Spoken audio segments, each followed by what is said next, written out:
నిన్న చంద్రబాబు నాయుడు ఏ అర్హతతో సన్మానం చేయించుకున్నాడు దళితులతో నేను అడుగుతున్నాను.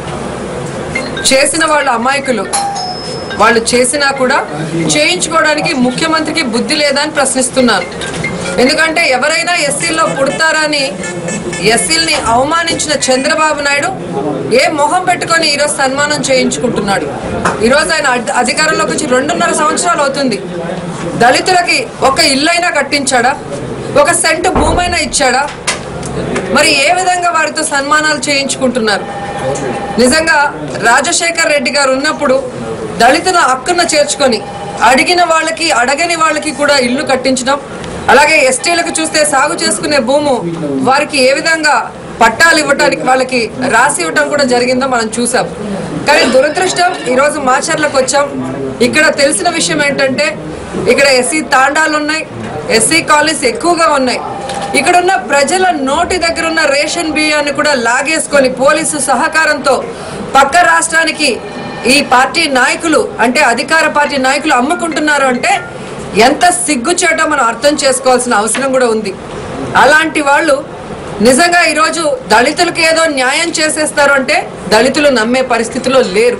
ఎందుకంటే నాస్తికుడు గుడి కట్టినా నాస్తికుడిని ఎవరు నమ్మరో, అలాగే ఈరోజు అమరావతిలో 125 అడుగులు అంబేద్కర్ విగ్రహం పెట్టినంత మాత్రాన చంద్రబాబు నాయుడిని దళితులు నమ్మే పరిస్థితి లేదు.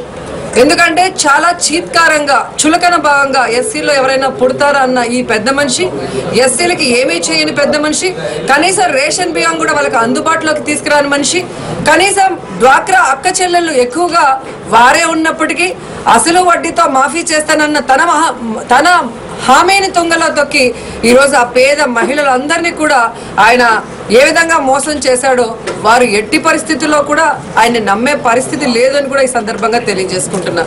ఈరోజు గడప గడపకు వైఎస్ఆర్ ప్రోగ్రాంలో మరి ప్రతి చోట కూడా టీడీపీ మీద ఉన్న కోపం, ఆవేశం ఏ విధంగా బయటకు వస్తుందో తెలిసి వారికి ఎక్కడ మైనస్ అవుతుందో అని ప్రజా చైతన్య యాత్రలోని వాళ్ళు బయలుదేరటం జరిగింది. కానీ ఈరోజు ప్రజలు చైతన్యవంతులై చంద్రబాబు నాయుడు ఆయన పార్టీ వాళ్ళని ఎలా మోసం చేశారో తెలుసుకున్నారు. కాబట్టి ఈరోజు ముఖ్యమంత్రిని కూడా చొక్కా పట్టుకుని నిలదీసిన మహిళల్ని ఈరోజు మీరు పేపర్లో చూస్తున్నారు. నువ్వు మద్యాన్ని ఇష్టానికి పార్లర్లు, బీర్ పార్లర్లు, వైన్ పార్లర్లు అంటావు, మరి వీధి వీధికి బెల్ట్ షాపులు పెట్టేసి ఈరోజు మద్యాన్ని నీళ్ల కన్నా అధ్వానంగా ప్రవహింపజేస్తూ మీ మొగుళ్ళని తాక్కుండా మీరు చూసుకోండి అని చెప్పడం ఎంతవరకు సబబు? ఈరోజు అసలు వడ్డీతో సహా రుణమాఫీ చేస్తానని చెప్పి ఈరోజు మా నోట్లో మట్టి కొట్టి 3000 ఇస్తున్నాము అంటున్నారు. కానీ అది కూడా కార్పస్ ఫండ్ గా యూజ్ చేసి దానికి కూడా వడ్డీ ఇమ్మంటున్నారంటే ఏ విధంగా నువ్వు మమ్మల్ని మోసం చేస్తావు, ఏ అర్హతతో మోసం చేస్తావు అని చెప్పి ఆయన్ని నిలదీసిన పరిస్థితులు కూడా మనం చూస్తుంటే ఖచ్చితంగా వీళ్ళకి పోయే కాలం వచ్చింది. తెలుగుదేశం పార్టీకి వారి చేసిన పాపాలు పండే టైం వచ్చిందని కూడా ఈ సందర్భంగా తెలియజేసుకుంటున్నాను.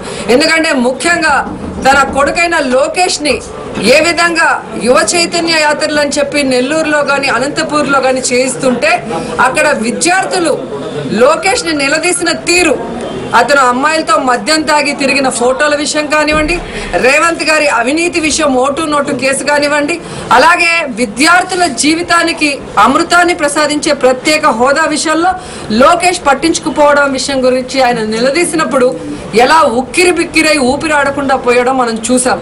కాబట్టి ప్రజలు చైతన్యవంతులయ్యారు. వీరు చేసే తప్పుల్ని తిప్పికొట్టే పరిస్థితి వచ్చింది. కాబట్టి ఇప్పటికైనా వీళ్ళు మేల్కొని ప్రజల్ని అమాయకులు మోసం చేస్తూ ఉందామనుకుంటే కుదిరే పరిస్థితి లేదు. కాబట్టి ఎన్నికల ముందు ఏవైతే హామీలు ఇచ్చారో అవి నెరవేర్చకపోతే ప్రజల పక్షాన ఉండి జగన్ గారి నాయకత్వంలో మీ అందరినీ కూడా బంగాళాఖాతంలో కలపడానికి మేము సిద్ధంగా ఉన్నామని కూడా ఈ సందర్భంగా తెలియజేసుకుంటూ కేవలం బ్లాక్ మెయిల్ రాజకీయాలు చేస్తున్నారే కానీ ఎక్కడా కూడా ప్రజా సమస్యల మీద మాట్లాడటానికి అసెంబ్లీలో అవకాశం ఇస్తున్నారని మీరు చూడండి.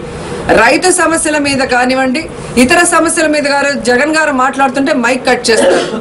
మరి కాల్మనీ సెక్స్ రాకెట్ మహిళల మాన ప్రాణాల గురించి నేను పోరాడితే నన్ను 1 year రూల్స్ కి విరుద్ధంగా సస్పెండ్ చేసి ఏ విధంగా తప్పించుకోవాలని చూస్తున్న చేతకాని ప్రభుత్వమో మీరు చూశారు. మరి ప్రత్యేక హోదా అనేది మా ఇంటికి ఉపయోగపడేది కాదు, ఈ రాష్ట్ర అభివృద్ధికి, రాష్ట్రంలో ఉన్న విద్యార్థులకి, రాష్ట్ర భవిష్యత్తుకి ఉపయోగపడేది. అలాంటి ప్రత్యేక హోదా మీద డిస్కషన్ కి మరి అవకాశం ఇచ్చినప్పుడు ఎమ్మెల్యేలు తమ బాధ్యతగా తమని ఎన్నిక చేసిన తమ నియోజకవర్గ ప్రజలకి అండగా నిలుస్తూ వారు పోరాటాలు చేస్తే వారికి నోటీసులు ఇవ్వటం ఎంతవరకు సమంజసమండి? మీలాగా గవర్నర్లు చైర్లు ఎత్తుకుపోయిన చరిత్ర మాకు లేదు. మీలాగా ప్రజా వ్యతిరేక విధానాలతో వెళ్తున్న కిరణ్ ప్రభుత్వాన్ని భుజాన మోసిన చరిత్ర మాకు లేదు. అన్ని రకాలుగా మీరు ప్రతిపక్షంలో ఉన్నప్పుడు ప్రజలకి సపోర్టివ్గా కాకుండా మీ యొక్క లాభానికి సపోర్టివ్గా మీరు ముందుకెళ్లారు. కానీ ఈ రోజు వైఎస్ఆర్సీపీ మొదటి రోజు నుంచి కూడా ప్రజల పక్షానే పోరాడుతుంది, ప్రజా సమస్యల మీద పోరాడుతుంది. కానీ వాటిని ప్రజలకి వినిపించకుండా చేయటానికి మీరు ఏ విధంగా అసెంబ్లీని వాడుకుంటున్నారో మనం చూస్తున్నాం. ఈ రోజు ఏదైతే ఇచ్చారో నోటీసులు ఇవి కూడా బ్లాక్మెయిల్ రాజకీయాలే. మా మీద నోరెత్తితే మిమ్మల్ని సస్పెండ్ చేస్తాము అంటారు.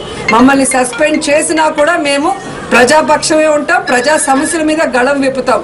అసెంబ్లీలో అవకాశం ఉంటే లోపల, లేదా బయట ప్రజల మధ్యలో